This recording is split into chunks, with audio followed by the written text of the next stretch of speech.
Are your emotions driving the bus or are they holding you back? The Cancer full moon is asking you to balance your emotional sensitivity with your ambition to move forward. With the full moon in Cancer, we have an increase in sensitivity, like we're feeling the moods of other people. Also, past habits and patterns are reemerging right now for us to heal them. And we could feel increased emotions and just heightened sensitivity. And even our psychic and intuitive insights will be much more on point right now. The moon opposite the sun in Capricorn is this balance between our emotions and what we want to achieve. So even though we want to have structure and stability and be ambitious and achieve our goals, our emotional world, our inner security, and probably family dynamics and things that are going on in our home are preventing us from moving forward at this time. And there's kind of this aloofness because we're being very self-protective. Now, Mars retrograde in Cancer is conjunct right next to this moon in Cancer, this full moon. And Mars wants to take action and be ambitious. It's our driving force in life.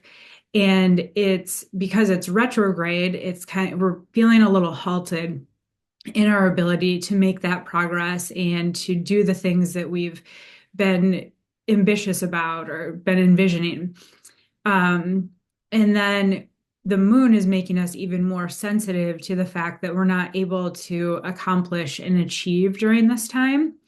So we've got these forces of the sun in Capricorn wanting us to achieve and advance and make progress.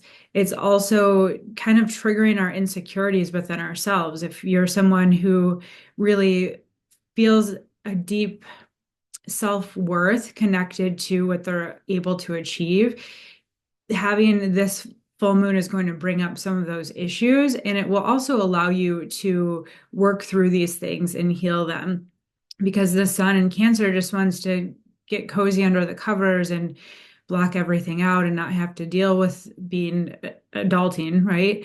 And with it by Mars, it's like we're angry about this feeling, like not, it's like this feeling of executive dysfunction, not being able to move forward, not being able to do the things that we know will make us feel more secure.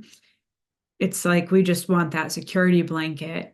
And it's easy at this time too to express our anger and put it on things that are outside of us. So we may be having just a lot of these dualistic feelings inside, and we want to blame them on external circumstances because Mars is there and it's frustrated that it can't move forward. We're emotional about it. We're highly intuitive. We're sensitive. And the sun in Capricorn is like, hey, like let's make things happen. So there's definitely this need to just balance our feelings with what's practical and allow ourselves to really process, compromise, and move through all of these feelings and emotions, especially when it comes to our dealing with other people.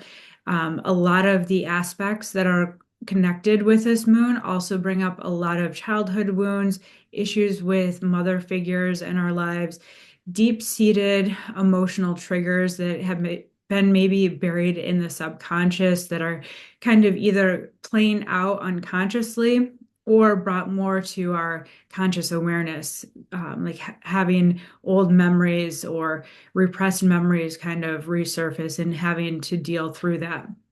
There's this need for independence, but also security. So how do you be autonomous and secure and independent all together and not need anyone's help?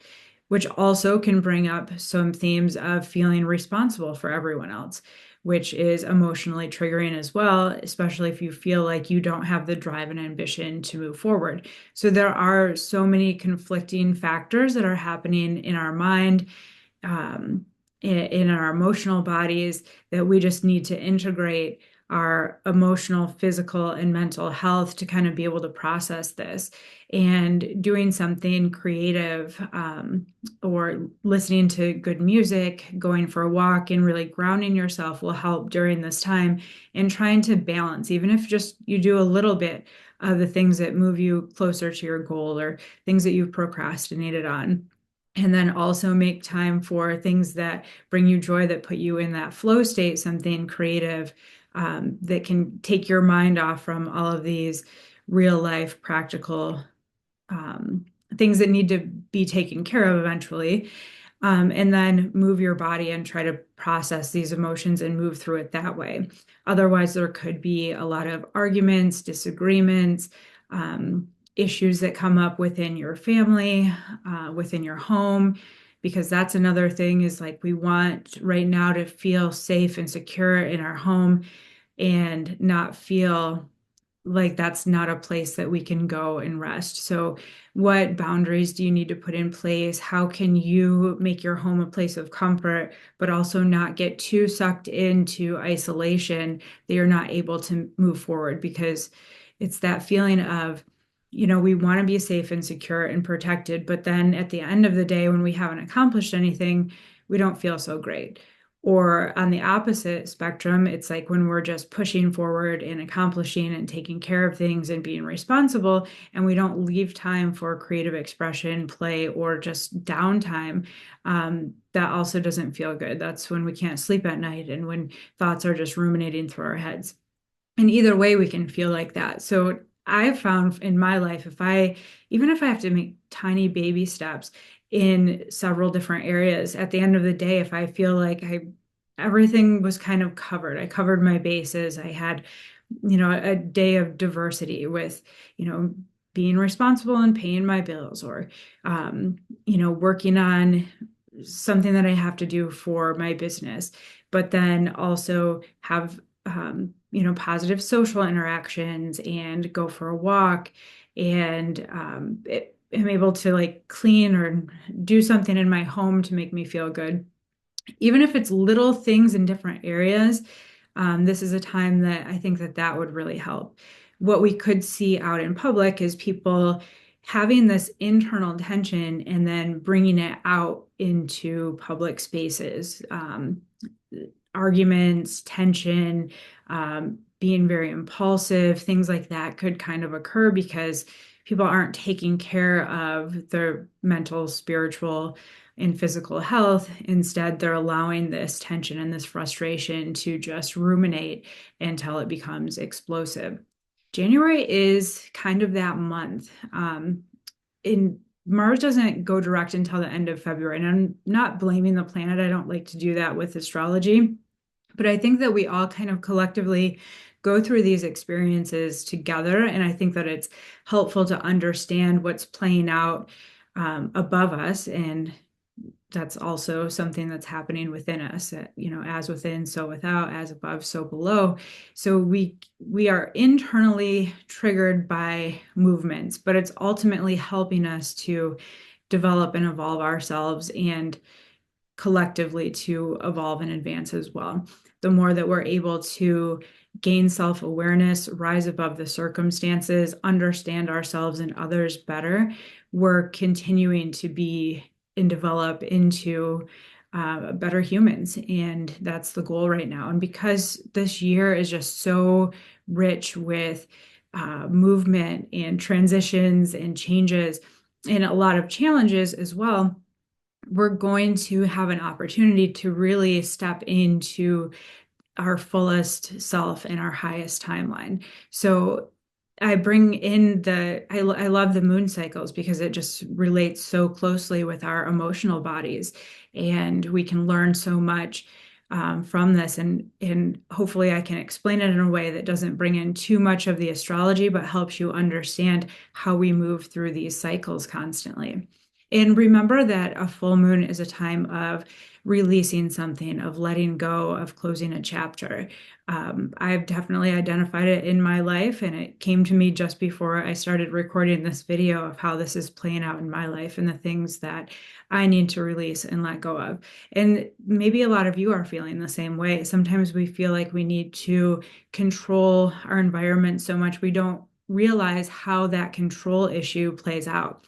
Having to have control of your space and your environment and your day and your productivity.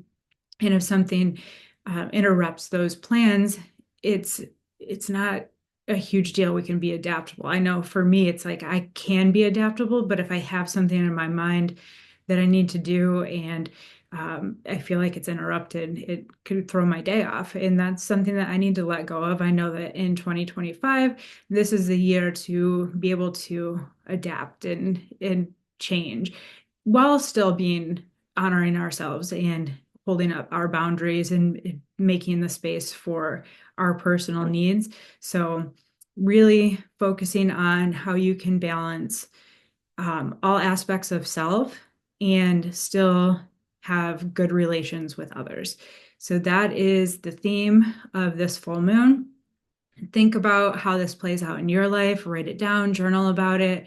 I like to let go of it by, burning a piece of paper after I've written it out, or just visualizing this cloud or a balloon, something like being lifted from me and floating away and allowing it to transmute into the universe. So call on your spiritual helpers, find your supportive community, take time to really get self-aware about how you feel, and allow yourself to grow through this process. All right, have a great day.